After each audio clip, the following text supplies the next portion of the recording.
नमस्कार, कृषि जागरण में आपका स्वागत है। गुजरात के दौरे पर हैं हम और यहाँ पर एग्री एशिया की एग्जीबिशन चल रही है, जिसमें आज एक ख़ास मेहमान से हम आपकी मुलाकात करवाने जा रहे हैं।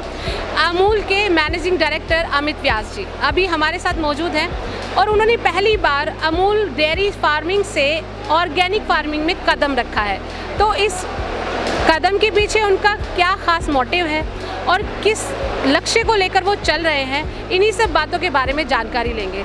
तो अमित, स्वागत है सर। नमस्ते जी। तो अमित जी, ऐसा क्या खास आपने सोचा ऑर्गेनिक फार्मिंग में कदम रखने के लिए, क्योंकि अभी तक अमूल सिर्फ डेयरी फार्मिंग और दूध उत्पादन के लिए ही मशहूर रहा है? देखिए, अमूल के पिछले साल 75 साल पूरे हुए और हम आप देखें तो आपके घर पे दूध, दही, आइसक्रीम, जो भी है, आपके पनीर है और घी है, बटर है, सब कुछ आपके घर तक पहुंचाया हमने। तो हमने सच्चा 75 सालों में की जो हमारी यात्रा है, उसमें हमने एनिमल्स से जो दूध आया हमने प्रोसेस किया, प्रोडक्ट्स बनाए, आप तक पहुंचाए। तो अब जिस हिसाब से ग्लोबल वार्मिंग हो रहा है, लोग एनवायरनमेंट के बारे में चिंतित हैं, ज़मीन उपजाऊ नहीं रही है, काफ़ी डिस्कशंस हो रहे हैं उनके ऊपर, और हम कैटल फीड भी सप्लाई कर रहे हैं, 50 सालों से कैटल फीड सप्लाई कर रहे हैं। तो हमने सोचा कि जो हम कैटल फीड सप्लाई करते हैं, तो हमारे साथ डिस्कशन में आया कि अमूल ऑर्गेनिक दूध क्यों नहीं बनाता। तो हमने कहा कि ऑर्गेनिक दूध बनाने के लिए सारे प्रोडक्ट ऑर्गेनिक होने चाहिए। दूध मतलब गाय में से जो दूध आ रहा है, चाहे जो खाएगी वो तो ऑर्गेनिक होना चाहिए। अब वो जो खिलाने के लिए जो उगाएंगे वो ऑर्गेनिक होना चाहिए। उसको उगाने के लिए ज़मीन को सर्टिफाई करना पड़ेगा। तो फिर हमने सोचा कि ऑर्गेनिक को बनाने के लिए बेस क्या है। तो बेस तो उसके लिए जो है गाय का गोबर है, जो यूरिन है, और फिर हमने सोचा ये तो सबसे ज़्यादा चीज़ हमारे पास है ही है, तो क्यों नहीं अपन अपना प्रोडक्ट बनाएं और ऐसा प्रोडक्ट बनाएं कि किसानों को 2 पैसा ज़्यादा मिल सके।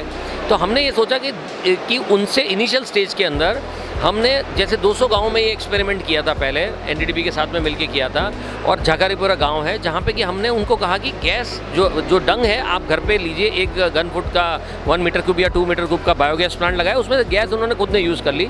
जो स्लरी बची उसको हमने लेके और उसको फोर्टिफाई करके और एक एनडीडीबी ने प्रयोग किया और हमने किया और उसको शुरुआत करी।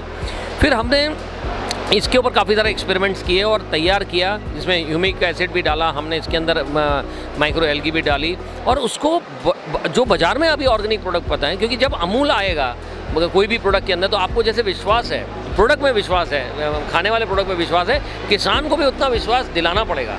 उसके लिए अमूल ने सोचे सबसे बड़ी पहल करी कि हम ऑर्गेनिक फर्टिलाइज़र बनाते हैं। और मुझे आनंद है कि 31 अक्टूबर 2021 को हमने माननीय अपने जो पहले सहकारिता मंत्री अमित शाह साहब और अपने होम मिनिस्टर हैं, उनके हस्तक से इसको लॉन्च करवाया, और इतने कम समय के अंदर हम किसानों का विश्वास जीत सके। किसानों के पास गए, हमारी टीम गई, उनको ट्रेनिंग दी, समझाया, क्योंकि एक प्रोडक्ट ऐसा नहीं है कि आप जैसे हम आप तक आपके कोई प्रोडक्ट बटर लेके आएंगे, नया बटर लाएंगे, आप तुरंत ट्राई करोगे। पर किसान एक जो फर्टिलाइज़र यूज़ कर रहा था, पेस्टिसाइड यूज़ कर, उसमें से उसको शिफ्ट करके हम ऑर्गेनिक तरफ जब लेने की आने की कोशिश कर रहे हैं। तो आज खुशी की बात है कि आज 2,500-3 हज़ार टन से ज़्यादा हमने किसानों को दिया और रिपीट ऑर्डर आने चालू है। इसका मतलब कि किसानों को थोड़ा विश्वास जगा है और आने वाले दिनों में और विश्वास जगे उसके ऊपर काफ़ी और नए प्रोडक्ट, क्योंकि खाली ज़मीन को उपजाऊ बनाने से प्रॉब्लम सॉल्व नहीं होगा। ज़मीन को उपजाऊ बनाने के साथ साथ उस पर जो पेस्टिसाइड यूज़ होते हैं, मतलब उसको भी बायो और ऑर्गेनिक पेस्टिसाइड बनाने पड़ेंगे। तो उसके ऊपर अमूल डेयरी काम कर रही है। कैसे आने वाले दिनों के अंदर किसानों को लगभग 75 साल से Amul dairy veterinary services provide करती है। जब फार्मर कॉल करता है, एप्लीकेशन यूज़ करता है, हम कहते हैं 108 नहीं पहुँचेगी, हमारा डॉक्टर पहले पहुँच जाएगा। तो आने वाले दिनों में किसान के घर पे अगर अपना फर्टिलाइज़र का स्प्रे करना है और ऑर्गेनिक यूज़ करना है, तो हमने ड्रोन की व्यवस्था हम लोग कर रहे हैं। आप देखा होगा आगे ड्रोन भी हमने रखा है, और आने वाले दिनों में वो कॉल करे, एप्लीकेशन यूज़ करें, हम उनके यहाँ सर्विस प्रोवाइड करें, और उसकी जो पूरी जो बायो एनपीके जो हमारे हैं, उसको भी हमने आनंद एग्रीकल्चर यूनिवर्सिटी के साथ में टाई अप किया है। ये प्रोडक्ट भी हम लेके बाज़ार के अंदर किसानों को कम कीमत पे ला रहे हैं। देखिए, किसान का विश्वास जब मिलेगा कि उसका उत्पाद बढ़े, खर्चा कम हो, ज़मीन उपजाऊ हो, पानी ज़मीन में जाए और प्रोडक्ट जो मिले उसका उत्पाद ज़्यादा मिले और उसका खर्चा कम हो, तब जाके किसान को ये विश्वास बैठेगा। तो अमूल जो है आज उसी जो जैसे दूध में काम कर रहा था वैसे ही इसके ऊपर काम कर रहा है। तो अमित जी, जैसा कि आपने बताया कि आप ऑर्गेनिक मिल्क पे काम करना चाहते हैं, इसीलिए आपने ऑर्गेनिक फार्मिंग, ऑर्गेनिक फर्टिलाइज़र्स की तरफ कदम रखा है। तो सर, जैसे कि एक मिथ है किसानों के अंदर कि ऑर्गेनिक फर्टिलाइज़र यूज़ करने के बाद प्रोडक्शन पे कमी आती है और रासायनिक में वो ऐसा नहीं होता है। तो इस बारे में ये कैसे कम्पीट कर सकता है और इस सोच को कैसे नकारता है? देखिए, कभी भी कोई भी नया कार्य करेंगे तो हमेशा उसमें प्लसेस होते हैं, माइनसेस होते हैं। तो हम किसान को पहले दिन ये नहीं कह रहे कि आपकी मान लो 5 बीघा ज़मीन आप 5 बीघा में कर लो। विश्वास जगाने के लिए शायद आप 1 बीघा पे ही काम करिए। 1 बीघा में जो आपने उत्पाद किया, आपका विश्वास बढ़े, तब आप 2 बीघा पे जाइए। प्लस हम जो अभी नया मॉडल कर रहे हैं, हमने इसरो के साथ में आज की तारीख में अमूल का टाई अप भी है, और इसरो के साथ से हम कौन से एरिया में कौन सी फसल अभी किसान की ग्रीन फॉडर है वो हम आज देख सकते हैं। तो अब जब हम ड्रोन की व्यवस्था कर रहे हैं तो हमको उसका लेटलॉन्ग पता है, उसमें उसका एरिया पता है, उसने क्या उत्पाद किया पता है, और हमने कौन सा हमारा जो फर्टिलाइज़र, ऑर्गेनिक फर्टिलाइज़र है वो हमको पता है। तो किसान को ये सारी चीज़ें पहुंचानी पड़ेंगी आपको, तभी जाके ये फ़ायदा हो पाए, वरना फ़ायदा नहीं हो सकता। सर अमित जी, जैसे आपने इसको ऑर्गेनिक मिल्क से जोड़ा है, तो यदि ये प्रोजेक्ट आपका सफलतापूर्वक अगर रन करता है तो इसमें कैसे इसको मैपिंग की जाएगी कि जो इस दूध को पैदा किया जा रहा है वो ऑर्गेनिक फसलों के या चारे को खाकर ही पैदा किया जाए? देखिए, अभी सबसे पहले अमूल ने एक कार्य शुरू किया, और अपने एरिया के अंदर आपको जान की खुशी होगी, हमने ऑर्गेनिक आटा लॉन्च कर दिया है। आने वाले अगले 10 दिनों के अंदर आपके पास ऑर्गेनिक राइस है, ऑर्गेनिक जगरी है, ऑर्गेनिक दाल है, ऑर्गेनिक स्पाइसेस हैं, ऑर्गेनिक ऑयल है। तो ये सारी चीज़ों के अंदर आने वाले दिनों के अंदर ये प्रोडक्ट का मार्केट होना चालू होगा। तो जैसे ही मार्केट होना चालू होगा, उसके 2 पैसे जो ज़्यादा मिलेंगे उस 2 पैसों किसान तक वापस पहुंचाएंगे। और जब उसके, देखिए, किसान कब शिफ्ट होगा, वो शिफ्ट जब होगा कि जब उसकी जो उत्पाद जितना वो पहले करता था उससे ज़्यादा उसने जो कम खर्चे में पैदा किया और उसके अंदर उससे ज़्यादा पैसे मिले, तब वो शिफ्ट होगा। तो उसके लिए मार्केट खड़ा करना भी इतना इक्वल है, जो आज सबसे बड़े चैलेंज है इंडिया के अंदर की मार्केट नहीं है, तो मार्केट खड़ा करने का काम अमूल कर रही है। दूसरा जो बहुत इंपॉर्टेंट एस्पेक्ट है भारत में, वो है कि ये प्रोडक्ट जब ये ऑर्गेनिक लैंड को सर्टिफाई करना, और उसके बाद ये प्रोडक्ट ऑर्गेनिक है कि नहीं सर्टिफाई करना, उसके लिए अमूल लगभग आज 20 करोड़ की गवर्नमेंट ऑफ इंडिया की सहायता से और सपोर्ट से हम अलग अलग जगहों पर लेबोरेटरी बना रहे हैं। और उन लेबोरेटरियों के अंदर वो ऑर्गेनिक लेबोरेटरी होगी। हमारी जो पंजाब खमानू में एक लेबोरेटरी बन रही है केरा डिस्ट्रिक्ट की, तो वहाँ पे उस लेबोरेटरी के सारी फैसिलिटीज़ इस एरिया के अंदर हम उनका टेस्टिंग करके देंगे, और हम सर्टिफाई करके देंगे कि ये प्रोडक्ट जो है बन के आया ऑर्गेनिक है, तो उसकी अच्छी कीमत उसको मिले। 123 या 127 टेस्ट होते हैं, वो 100% वेरीफाई करेंगे। दूसरा, जो ये टेस्टिंग लेबोरेटरी होगी उसके अंदर किसान को अगर टेस्ट कराना तो उसका खर्चा भी कम होना चाहिए। आज टेस्टिंग का खर्चा ज़्यादा होने की वजह किसान को डर भी लगता है, मैं करूँगा मेरा खर्चा इतना बढ़ जाएगा, मुझे मार्केट से पैसा मिलेगा कि नहीं मिलेगा। तो वो कार्य अमूल आज कर रहा है, जिससे कि किसान को 2 पैसे ज़्यादा मिले। जैसे मैंने आपको बताया, ये 2 ज़मीनें हैं, एक ज़मीन पे वो नॉर्मल अपनी खेती करता है, ये ज़मीन पे है उसने आपका उत्पाद कम होता है, पहले 3 साल उत्पाद कम होता है, मानते हैं, पर उसके सामने उसको जो पैसा मिला वो इसके बराबर मिला या इससे ज़्यादा मिला। भले उसका उत्पाद कम हुआ और पैसा तो मिला, और 2 प्रॉफिट ज़्यादा होगा तो वो सोचेगा कि नहीं, मेरी ज़मीन भी उपजाऊ हुई है, आने वाले 1 बीघा और बढ़ाता हूँ, फिर 1 बीघा और बढ़ाता हूँ। आने वाले दिनों में इसके ऊपर कार्य हो रहा है। सर, जैसा कि आप जानते ही हैं कि गुजरात में अभी गुजरात गवर्नर जो है वो नेचुरल फार्मिंग को भी प्रमोट कर रहे हैं, तो क्या ऑर्गेनिक फार्मिंग के साथ साथ आप नेचुरल फार्मिंग की तरफ को भी बढ़ावा करते हैं? बिल्कुल सही है।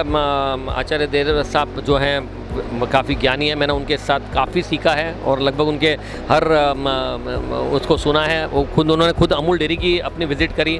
हमारे यहाँ से आनंद से माननीय प्रधानमंत्री जी के हस्तक और आचार्य देवव्रत साहब के थ्रू पूरा लॉन्चिंग हुआ प्राकृतिक खेती का, तो उसको भी पैरेलली हम काम कर रहे हैं। तो जो किसान प्राकृतिक खेती की तरफ जाना चाहता है उसको हम ट्रेनिंग भी दे रहे हैं साथ साथ, और दोनों को साथ साथ अभी चला रहे हैं। तो जिसमें ज़्यादा रिजल्ट जैसे जैसे यूज़ करेंगे वैसे वैसे होता जाएगा, और मैं मानता हूँ कि कम खर्चे से उत्पाद कैसे बढ़े वो अपना लक्ष्य है। तो वही काम हो रहा है, चाहे ऑर्गेनिक में हो चाहे प्राकृतिक में। प्राकृतिक बहुत ही अच्छी चीज़ है, जिस पे उन्होंने जो किताब लिखी है, हमने आज हमारे गाँव में नहीं तो कम से कम 50,000 किताबें लोगों को दी है, और हमारी टीम पूरी खुद हमारे यहाँ पे भी अपने कार्य में लगी है। हमारे जो प्लॉट्स हैं खुद के अमूल के जो हैं, वहाँ पे जो डिमॉन्स्ट्रेशन फार्म्स हैं, उनके ऊपर भी हम प्राकृतिक के ऊपर काम कर रहे हैं, और काफ़ी अच्छे रिजल्ट्स मिल रहे हैं हमारे को। और दोनों को अमूल जो है वो हमेशा अच्छी चीज़ को कैसे किसानों तक लिया जा सकते हैं, उसका उत्पाद का खर्च कैसे किया जा सकता, कम कैसे किया जाए, और वो जो प्रोडक्ट अवेलेबल उसी पर काम किया जाए, वो कार्य हो रहा है। अमित जी, एक आपसे सवाल मेरा ये है कि जो अभी ऑर्गेनिक फर्टिलाइजर्स में तो आपने कदम रखा ही है, और जो आपका नया प्रोजेक्ट आने वाला है ऑर्गेनिक मिल्क, ये कब तक आएगा? क्योंकि सभी एक उचित गुणवत्ता वाला दूध इस्तेमाल करना चाहते हैं जो कि केमिकल फ्री हो, तो ये प्रोजेक्ट आपका कब तक आ सकता है? देखिए, सबसे पहले एक चीज़ समझना है कि ऑर्गेनिक मिल्क में पहुंचने से पहले हमारे को लैंड में जो भी प्रोडक्ट है क्योंकि देखिए दूध कब पैदा होगा, जो गाय खाएगी, चाहे वो आपने उसको फीड के फॉर्म में दिया, चाहे आपने फॉडर के फॉर्म में दिया, चाहे आपने पानी दिया, चाहे आपने जो भी दिया, वो सब ऑर्गेनिक होगा। तो हम ऑर्गेनिक, क्योंकि अमूल जब ऑर्गेनिक कहेगा तो वो 100% प्रमाणिक होगा कि ये ऑर्गेनिक है। इसलिए अभी अमूल जो है वो, जैसे मैंने आपको बताया कि पहले जो प्रोडक्ट्स हैं, लेबोरेटरी एस्टेब्लिश हो रही है कि पहले ऑथेंटिसिटी हो कि ये प्रोडक्ट ऑर्गेनिक है, तो उसका स्टैंपिंग सबसे पहले ज़रूरी है, पहला काम वो कर रहे हैं। दूसरा, हम जो ऑर्गेनिक प्रोडक्ट्स बन रहे हैं उनको बेचने की कोशिश कर रहे हैं, तो किसान जो लोगों तक जा रहे हैं लोगों उसको एक्सेप्ट करें कम खर्चे के अंदर, उसके ऊपर काम हो रहा है। तीसरे स्टेप में जैसे मैंने आपको बताया कि जैसे मान लो डी ऑयल केक है, तो ऑयल जो है, ऑयल डी ऑयल केक बनेगा, मतलब जो डी ऑयल केक के लिए मान लो रैप सीड का है या कॉटन सीड है, वो जो बना वो भी तो ऑर्गेनिक होना चाहिए। उसमें से जो ऑयल निकल गया वो भी ऑर्गेनिक होना चाहिए। उसके बाद जो खौर बना जिसको बोलते हैं वो भी ऑर्गेनिक होना चाहिए, वो ही एनिमल को खिलाना पड़ेगा आपको। तो ये जो साइकिल है ये काफ़ी लंबी चौड़ी साइकिल है, इसके ऊपर अभी कार्य हो रहा है। हम अपने फार्म्स पे डिमॉन्स्ट्रेट करने की कोशिश कर रहे हैं कि कैसे कम खर्चे में ऑर्गेनिक मिल्क निकल के आया है, जिसके अंदर एक भी, क्योंकि देखिए दूध को जब ऑर्गेनिक सर्टिफाई करेंगे ना, तब उसमें कोई वैक्सीनेशन भी, आपका एंटीबायोटिक भी नहीं होना चाहिए। तो उसके ऊपर जैसे मैंने आपको बताया कि अभी हम होम्योपैथी मेडिसिन के अंदर आ रहे हैं कि जैसे आप होम्योपैथी लोगे या आयुर्वेदिक मेडिसिन लोगे, एनिमल्स को ट्रीटमेंट करेंगे, उससे जब करेंगे तो वो भी एंटीबॉडीज उसमें नहीं होगी, तब जाके वो ऑर्गेनिक मिल्क बनेगा। तो इसके पीछे काफ़ी सारा कार्य चल रहा है, हमने काफ़ी सक्सेस ली है। 20 एक होम्योपैथी प्रोडक्ट्स बनाए हैं, जहाँ दवाइयाँ बनाई हैं, और अमूल की खुद की फैक्ट्री खड़ी हो रही है होम्योपैथी दवाइयों की। तो आने वाले दिनों में एटलीस्ट हम एक सेगमेंट को कटर कर सकते हैं। दूसरा, जैसे मैंने आपको बताया कि बाकी जो फॉडर वगैरह है ऑर्गेनिक फार्म्स पे लेके उसको यूज़ करना चालू करेंगे। जब 100% उसका फीड और फॉडर ऑर्गेनिक हो जाएगा, तब जाके, और दवाई का जो ट्रीटमेंट है वो विदाउट एनी एंटीबायोटिक्स होगा, तब हम उसको कह सकेंगे ये ऑर्गेनिक मिल्क तैयार हुआ।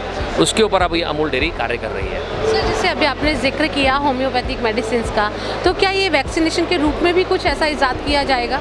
देखिए, अभी हमने जो किया है वो सब क्लिनिकल मैस्टाइटिस, बुखार और थाइलेरिया के लिए जो टिक्स होते हैं उनके लिए काफ़ी सारे, आप हमारे स्टॉल पे जाके देख सकते हैं, हमने काफ़ी सारे प्रोडक्ट्स रखे हैं वहाँ पे, होम्योपैथी के भी रखे हैं और हमने आयुर्वेदिक के भी रखे हुए हैं। दोनों प्रोडक्ट्स आप जाके देख सकते हैं।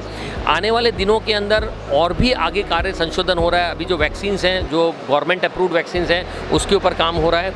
पर वैक्सीन की ज़रूरत कब पड़ती है? मेरा ये मानना है कि वैक्सीन जब लगानी पड़ती है कि अगर आपकी इम्यूनिटी सही नहीं है, आपके यहाँ डिजीज़ हो रही है, अगर आप एनिमल की हेल्थ ही अच्छी कर दोगे तो फिर आपको ज़रूरत ही नहीं पड़ेगी। तो हम उसके ऊपर कार्य कर रहे हैं कि एनिमल की हेल्थ को कैसे अच्छे किया जा सके, कैटल फीड के अंदर मिनरल मिक्सचर कैसे ऐड किया जा सके, ज़्यादा से ज़्यादा एनिमल। आनंद की बात यह है कि आज अमूल डेयरी में पिछले साल से 30% के करीब डिजीज़ लेवल कम हुआ है, और इस महीने में भी 15-17% के करीब काम चल रहा है, जबकि बरसात का सीज़न है। तो ये आने वाले दिनों में जैसे ये सब चीज़ें उपयोग होंगी, जो नस्लें सुधरेंगी, तो ये सारे खर्चे जो हैं वो सारे कम होंगे, और अच्छे एनिमल की हेल्थ अच्छी होगी तो दूध भी अच्छा आएगा। और ऑब्वियसली जब इंसान पिए उसको, और बच्चे जो पिएंगे वो अच्छा पौष्टिक पिएंगे, अच्छा खाएंगे। तो जैसे कहते हैं कि अभी घोग कलयुग चल रहा है, तो आने वाले दिनों में सतयुग में, यही तो सतयुग है।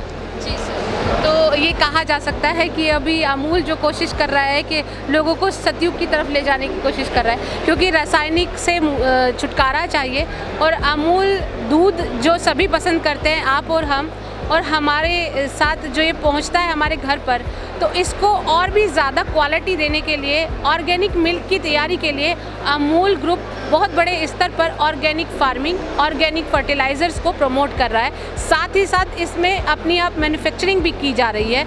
इसके अलावा जो गाय या पशु दूध देता है उसकी हेल्थ को लेकर भी अमूल दूध काम कर रहा है, ताकि प्रॉपर चैन से स्टेप बाय स्टेप कोई भी केमिकल या रासायनिक तत्व आपके दूध में ना मिले। तो ये थे हमारे साथ अमूल ग्रुप के अमित व्यास जी, जो कि अपने इस प्रोजेक्ट को लेकर आने वाले हैं। फ्यूचर में जल्द ही आने वाला है और आपको एक बहुत ही उच्च गुणवत्ता क्वालिटी का दूध मिलने वाला है, जिसकी चैन अभी शुरू हो चुकी है ऑर्गेनिक फर्टिलाइज़र्स के थ्रू। तो देखते रहिए कृषि जागरण। धन्यवाद।